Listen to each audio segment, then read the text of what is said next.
ஓம் நமசிவாய. அன்பு நெஞ்சங்களே, இன்று நாம் பார்க்கப் போவது உலக வரலாற்றிலேயே எத்தனை தடவை அழித்தாலும் மீண்டும் மீண்டும் எழுந்த அதிசய சிவன் தலம் சோம்நாத் ஜோதிர்லிங்கம் ஆலயம் அமைந்துள்ள இடம் இந்தியாவின் குஜராத் மாநிலத்தின் தென்மேற்கு கரையில் கிர்சோம்நாத் மாவட்டத்தில் பிரபாச பட்டின கடற்கரையில் சோமநாதபுரம் சிவன் கோயில் அமைந்துள்ளது. இது இந்தியாவில் உள்ள 12 ஜோதிர்லிங்க தலங்களில் முதன்மையானது. சோம்நாத் ஜோதிர்லிங்கம் ஆலய வரலாறு. இந்துக்களின் தொன்மையான புராணமான ஸ்கந்த புராணத்தில் ஜோதிர்லிங்க திருத்தலமான சோமநாதர் சிவபெருமான் வரலாறு குறிப்பிடப்பட்டுள்ளது. முன்னொரு காலத்தில் சந்திரன் தட்ச பிரசாபதியின் 27 மகள்களையும் சந்திரனுக்கு திருமணம் செய்து வைத்தார். தனது 27 மனைவியரில் உரோகிணியுடன் மட்டும் அளவு கடந்த அன்பு பாராட்டி மற்ற மனைவியர்களை புறக்கணித்தான். தனது 26 மகள்களின் துயரத்தைக் கண்டு சீற்றங்கொண்ட தந்தை தட்ச பிரசாபதி சந்திரனுக்கு தொழு நோயால் தேய்ந்து போக கடவது என்று சாபமிட்டார். ஒவ்வொரு நாளும் தேய்ந்து வந்த சந்திரன் இறுதியில் சௌராட்டிரத்தின் கடற்கரையில் உள்ள பிரபாச தீர்த்தத்தில் சுயம்புவாக தோன்றிய சிவலிங்கத்தை சரணடைந்து நோய் நீங்கி சுகமடைந்தான் என்று வரலாறு கூறுகிறது. அதன்படி சந்திரன் தேய்ந்து வளரும் நிலை ஏற்பட்டது. கந்த புராணத்தில் பிரபாச காண்டம் சோமநாதர் திருக்கோயிலின் சிவலிங்கம் சூரியனைப் போன்ற பிரகாசத்துடன் பூமிக்கடியில் அமைந்திருப்பதாக குறிப்பிடப்படுகின்றது. மகாபாரதத்திலும் சந்திரன் இத்தலத்தில் சிவபெருமானை வழிபட்ட வரலாறு கூறப்படுகின்றது. ஸ்ரீகிருஷ்ணர் தனது அவதார முடிவின் போது இங்குள்ள பிரபாச பட்டினத்திற்கு தங்கியிருந்த காலத்தில் வேடுவனின் கணையால் காலில் தாக்கப்பட்டு இறந்தார் என பாகவத புராணம் கூறுகிறது. உருவ வழிபாட்டினை எதிர்க்கும் இஸ்லாமிய மன்னர்கள் பல முறை சௌராஷ்டிர பகுதி மீது படையெடுத்து சோமநாதபுரம் கோயிலை 6 முறை அடியோடு இடித்து தரை மட்டம் ஆக்கிச் சென்றனர். சோமநாதரின் ஆலயத்தை இடித்து இஸ்லாமிய மன்னர்கள் யார் நோக்கினால் முதல் முறையாக 72-5 சிந்து மாநில இஸ்லாமிய அரபு ஆளுநர் ஜுனாயத் கட்டளைப்படி உருவ வழிபாட்டை எதிர்க்கும் இஸ்லாமிய படைகள் சௌராட்டிர தேசத்தை ஆண்டு கொண்டிருந்த பிரதிஹர குல மன்னான 2ஆம் நாகபாதர் காலத்தில் சோமநாதபுரம் கோயில் 2ஆம் முறையாக இடிக்கப்பட்டது. கஜினி முகமது சோமநாதபுரம் ஆலயத்தை முழுமையாக தரைமட்டம் ஆக்கி அங்கிருந்த செல்வ குவியல்களை அள்ளிச் சென்றதுடன் 50,000 இந்துக்களை கொன்று 20,000 இந்துக்களை அடிமைகளாக இழுத்துச் சென்றனர். ஆயிரக்கணக்கான இந்துக்கள் கட்டாய மதமாற்றம் செய்யப்பட்டனர். சோமநாதபுரம் ஆலய சிவலிங்கத்தை உடைத்து அக்கற்களை கஜினியில் உள்ள மசூதியின் படிக்கட்டுகளில் பதித்தார். மேலும் ஆலயத்தின் இரத்தின குவியல்கள், தங்கம், வெள்ளி மற்றும் சந்தன கதவுகளை கஜினி நகருக்கு எடுத்துச் சென்றார். மேலும் குஜராத்தை ஆண்ட இராசா கரன் என்ற மன்னர் காலத்தில் அலாவுதீன் கில்ஜி சோமநாதபுர ஆலயத்தை இடித்து தரை மட்டம் ஆக்கினார்.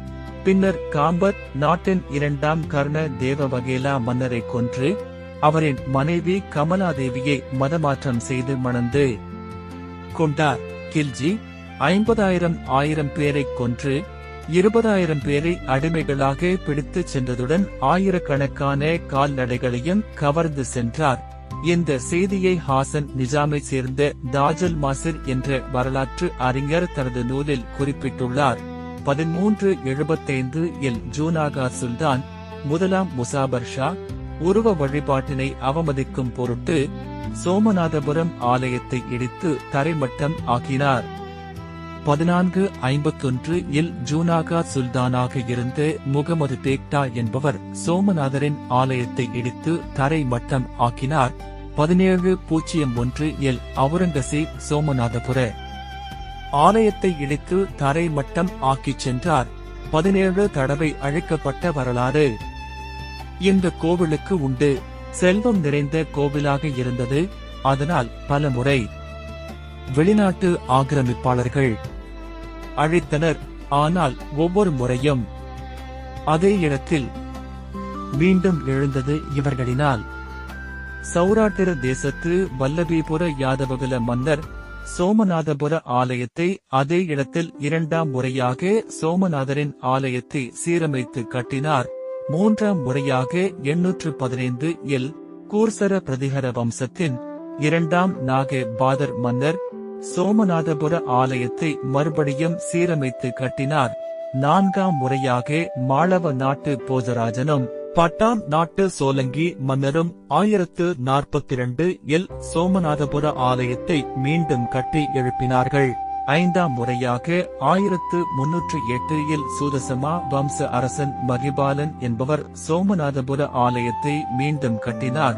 அவர் மகன் கேங்கர் என்பவர் 1326-1351 ஆம் ஆண்டில் கோயிலில் சிவ இலிங்கத்தை பிரதிஷ்டை செய்தார்.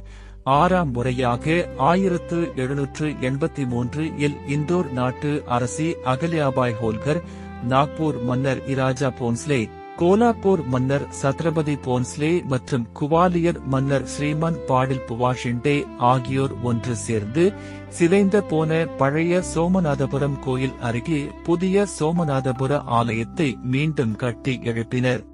இப்படி ஒவ்வொரு முறையும் ஒவ்வொருவராலும் 17 முறை மீண்டும் கட்டப்பட்டது இன்றைய கோவில். இந்திய சுதந்திரத்திற்கு பிறகு சர்தார் வல்லபாய் பட்டேல் மீண்டும் கட்டினார்.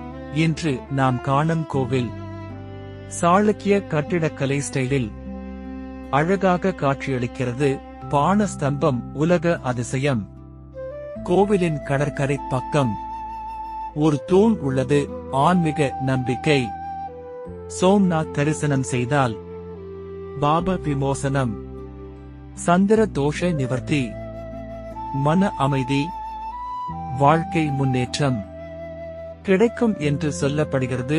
எத்தனை தடவை அழைத்தாலும் மீண்டும் எழுந்த கோவில் இது. கல் கட்டிடம் அல்ல, பல சக்தி பல மர்மங்கள் நிறைந்த தலம். சிவன் சக்தியின் சின்னம். ஓம் நம சிவாய. இந்த வீடியோ பிடித்திருந்தால் லைக் பண்ணுங்க, உங்க நண்பர்களுக்கு ஷேர் பண்ணுங்க. இதை போல பல வரலாறுகளை அறிய எங்கள் ஓன் முருகா தமிழ் ஆபிஷியல் சேனலை சப்ஸ்கிரைப் பண்ணுங்க.